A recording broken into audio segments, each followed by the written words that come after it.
રાહુલ અને વિકાસ પાકા મિત્રો હતા. તેઓ હંમેશા એકબીજાની સાથે રહેતા. એકવાર રાહુલને એક્ઝામમાં ખૂબ જ ઓછા નંબર આવ્યા. તે બિચારો ગભરાઈ ગયો હતો. વિકાસે કહ્યું, ચિંતા ના કર દોસ્ત, હું તને ગમે તેમ કરીને પાસ કરાવીશ. પછીની પરીક્ષામાં વિકાસે એક મોટું જોખમ લીધું.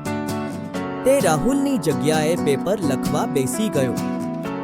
પણ અચાનક ટીચરે તેને પકડી લીધો. હવે બંને મુસીબતમાં હતા.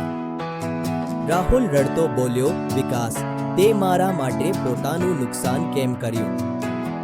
વિકાસ હસીને બોલ્યો, કારણ કે તું મારો દોસ્ત છે અને દોસ્તની મદદ કરવી એ જ સાચી સફળતા છે. સાચો મિત્ર એ જ છે જે મુશ્કેલીમાં તમારી સાથે રહે, ભલે તેને પોતાનું નુકસાન વેઠવું પડે.